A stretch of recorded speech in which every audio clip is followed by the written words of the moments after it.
Capítulo 26, exercício 59.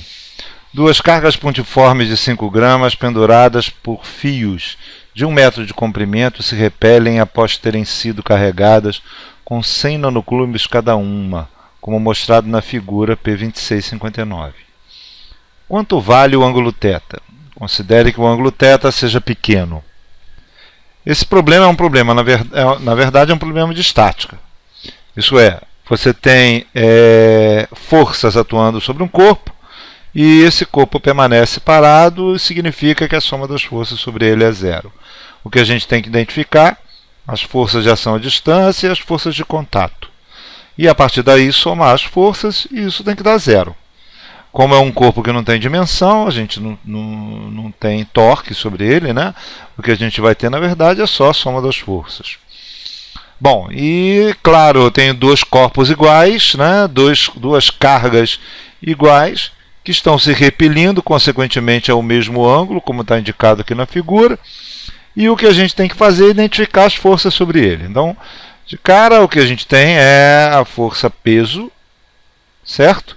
Que é verticalmente para baixo. Tem a força de ação de contato, que é a corda sobre o corpo, que é a tração.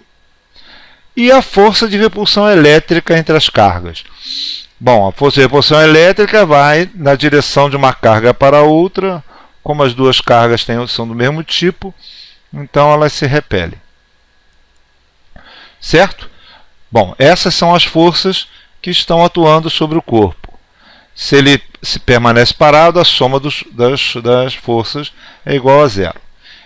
Bom, então, de cara o que a gente tem é o seguinte: a gente identifica um sistema de coordenadas, no caso y vertical para cima e x horizontal, e o que a gente tem aqui é, com relação à direção vertical, um ângulo θ entre a tração e a direção vertical, que é igual a esse θ que está aqui em cima. Então, os θ são iguais. A componente vertical da tração, que vai ser t cosseno θ, certo? É para cima. E a componente da tração na horizontal, que vai ser t seno θ, é para a esquerda. Bom, estabelecendo as componentes da tração, a componente da força peso é na vertical, na direção y, e a da força elétrica é na direção x. A força elétrica não tem componente na direção y, a força peso não tem componente na direção x. Bom, para a soma das forças serem igual a zero, a gente tem t seno de θ, que é a componente na direção horizontal, tem que ser igual à força elétrica. E a componente t cosseno θ, que é a componente da tração na direção vertical, tem que ser igual à força peso. Certo? Então, dessa forma, você tem a soma das forças igual a zero, consequentemente, a carga em estado estático. Bom, para a gente poder resolver isso, o que a gente faz? Bom, qual é o ângulo θ cujo corpo fica em estado estático? É quando essas duas situações são satisfeitas. Bom, para resolver, o que a gente faz? Pega essa expressão de cima e divide pela expressão de baixo, vai cortar a tração, e o que a gente vai ter?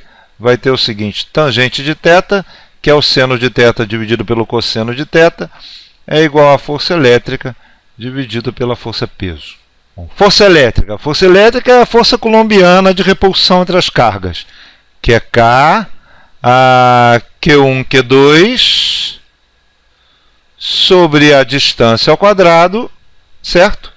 Dividido pela força peso, que é mg. Agora, qual é essa distância? A distância é essa distância aqui. A distância entre as duas cargas. Bom, mas da metade para um dos lados faz, na verdade, esse triângulo retângulo aqui. Então, esse aqui vai ser a hipotenusa vezes o seno de θ. Isso é, aqui vai ser 1 metro vezes o seno de θ, 1 metro vezes seno de θ é, na verdade, o tamanho, que é a metade da distância entre os dois. O tamanho total, então, é 2 seno de θ. 2 seno de θ é a distância D entre os dois, entre as duas cargas. Bom, substituindo ali em cima, a gente vai ter tangente de θ, que é igual a K, Q1 e Q2 são iguais, então fica Q ao quadrado, dividido por mg, que é a força-peso, pela distância d ao quadrado, isso é 4 seno ao quadrado de θ.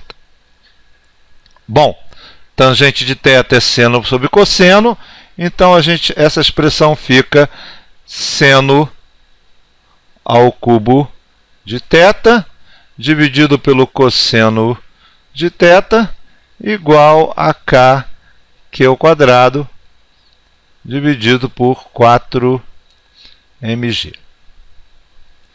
Bom, a ideia é essa. A gente tem que achar o ângulo θ e, na verdade, ele tem que obedecer essa expressão. Ok? A gente sabe o valor de K, sabe o valor das cargas, tem o valor da massa e de G, então isso aqui vai dar um número. O problema é que essa expressão não é óbvia, né? A gente achar algo do tipo seno ao quadrado, seno ao cubo de θ dividido por cosseno de θ igual a uma constante. Qual é o valor de θ? Igual a um valor, né? Qual é o valor de θ? Não é uma solução óbvia, mas tem um detalhe importante. Ele pede que considere o ângulo θ pequeno. Se eu considerar o ângulo θ pequeno, se o θ é pequeno, o que a gente pode fazer é a aproximação em cima do seno e cosseno. No caso, para seno θ pequeno, o seno de θ é aproximadamente θ e o cosseno de θ é aproximadamente 1. Bom, usando essas aproximações, aqui fica mais simples. Seno de θ, na verdade, fica θ ao cubo e o cosseno de θ fica 1. Consequentemente, essa conta vai dar... K fica 9 vezes 10 a 9. As cargas 100 nanocoulombs, 100 vezes 10 a menos 9. No caso, embaixo, 4 vezes a massa, que está em gramas, e o sistema internacional é em quilogramas, 5 vezes 10 a menos 3, vezes G, que é 10. Então, essa conta fica 4,5 vezes 10 a menos 4. Bom, se eu fosse colocar uma unidade aqui, seria radianos ao cubo, né? Que é exatamente essa relação. Ele é, na verdade, adimensional. Então, nosso θ fica a raiz cúbica desse 4,5 vezes 10 a menos 4, que dá 0,077 radianos, certo? Confirmando que o θ é muito pequenininho, por isso a gente pode considerar as duas aproximações. No caso, o seno dá nessa aproximação, né, de dois algarismos significativos, dá exatamente 77, e o cosseno dá exatamente 1, se a gente considerar com dois algarismos significativos também. Então, nosso θ, na verdade, então, para que o sistema entre em equilíbrio, é esse. É isso.